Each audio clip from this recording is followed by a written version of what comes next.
Life is a constant reinvention.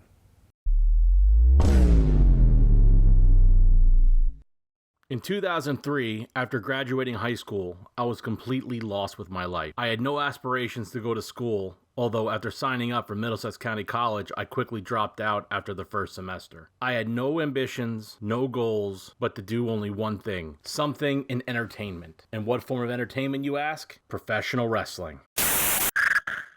With a lack of foresight and understanding on how to get into professional wrestling, me and my friends went a different route. We started doing backyard wrestling. It's basically a group of guys pretending to emulate what their favorite wrestlers and superstars do on television each week. And for the next 3 years, we proceeded to do just that. During this time, I taught myself how to edit while filming the product using a Hi8 video camera, did audio commentary, and helped create a DVD product between our friends. The lessons learned and the relationships made were absolutely invaluable, but I wanted more. In 2007, me and my friends decided to stop screwing around, and if we wanted to make something of our lives, we decided to do it legit.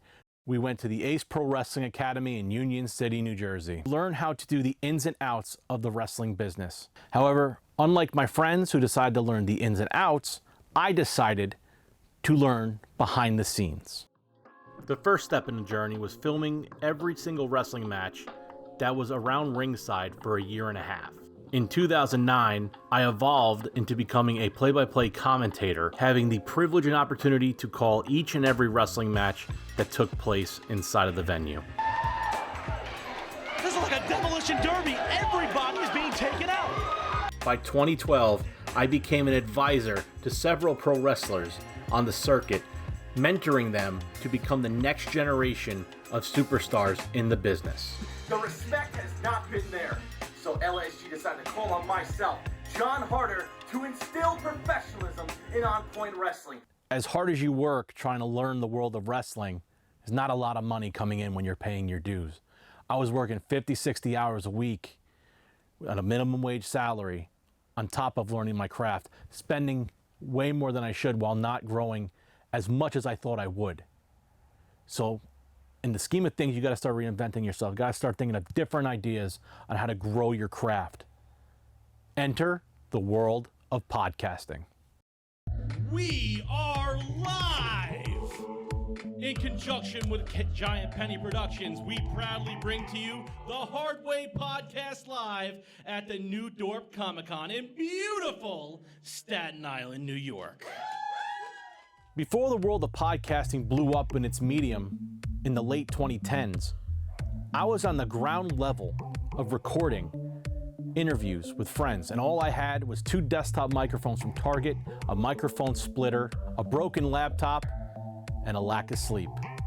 I sat down with friends, fellow wrestling luminaries, and even athletes from other sports to talk about not just about their journey in athletics and entertainment, but life as well. Welcome back to the Hardway Podcast here on the JonHarder.com. And at this time, alongside me is a man who's been around this wrestling business for a long time, from the 70s onwards to now. He's still going. Mr. JL Chico. Chico, what's going on, sir? Thank you for having me aboard, brother. Absolutely. Even though creatively I was so fulfilled, unleashing all of my passions out to the world, personally, it does take its toll. It really starts to wear and tear on you mentally, and it starts to frustrate your psyche, especially when you're not where you want to be in your life. So instead of trying to work on making things balance more personally, I decided to go even more headstrong to try to make it professionally. So I did the one thing I've always wanted to do: run a wrestling show. To run a wrestling show, you need everything to come together perfectly. You need a venue, you need the right talent to perform for you, you need the right staff technically to help you stage everything the way you want, and you need the paying customer. And on April 21st, 2018, I was able to pack the building for my first ever wrestling show in the town over from where I grew up in Old Bridge, New Jersey. To me, professionally, it was the greatest night of my life.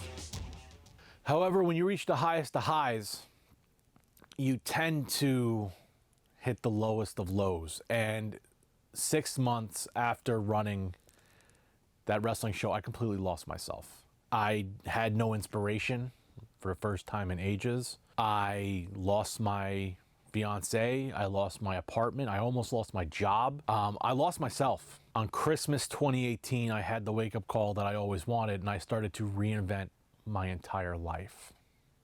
First, going to therapy, rediscovering myself personally. I got more focused in trying to build a better career other than entertaining, because the fact is, as fun as it is to entertain, if there's no financial gain or any lucky break you get, you just struggle. You struggle hard. I started picking myself up by the bootstraps, and through a pandemic where I literally was all alone, it gives you nothing to do but think and to rediscover.